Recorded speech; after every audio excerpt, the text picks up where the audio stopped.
Plus fort que mon père, c'est le titre, éloquent et provocateur du nouveau spectacle de la compagnie malienne Blomba. Il y est question de tradition et de modernité, de jeunesse et de respect des anciens, d'histoire et d'avenir. Dans cette pièce, tout est prétexte à la confrontation entre deux générations parlant un langage musical différent, quoique. Il y a un certain conflit de génération. Moi, je dis que ouais, tout ce qu'eux ils font, c'est de la vieillerie et tout. Donc, ils me ramènent à l'ordre, en fait. Ils me ramènent à la raison. Donc, moi, je pense que je sais pas, le message, ce que je retiens du texte, c'est qu'il ne faut pas tout laisser. Tout ce qui est passé, tout ce qui est tradition, culture et tradition, il ne faut pas les laisser. Il faut... Jeter un pont entre deux univers opposés tout en racontant l'histoire autobiographique de trois générations, voilà toute la difficulté de Plus fort que mon père.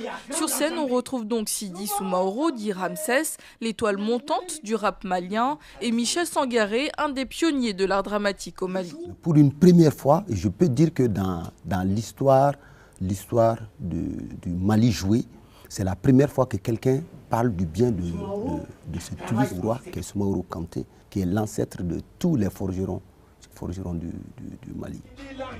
Plusieurs objectifs à travers le portrait du rappeur Sidi Soumaoro.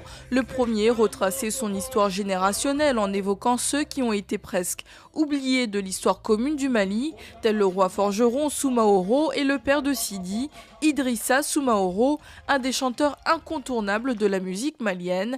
Et le second, faire découvrir au grand public une jeunesse créative en pleine possession de ses moyens. En fait, ce qu'on essaye de montrer, c'est comment se constitue la personnalité, comment se construit la personnalité d'un jeune du 21e siècle qui fait partie des gens qui inventent le monde nouveau, donc à la fois par son enracinement dans la singularité de son pays et puis dans l'imaginaire d'un jeune homme d'aujourd'hui qui construit quelque chose qui n'existait pas, puisque c'est ça l'histoire humaine.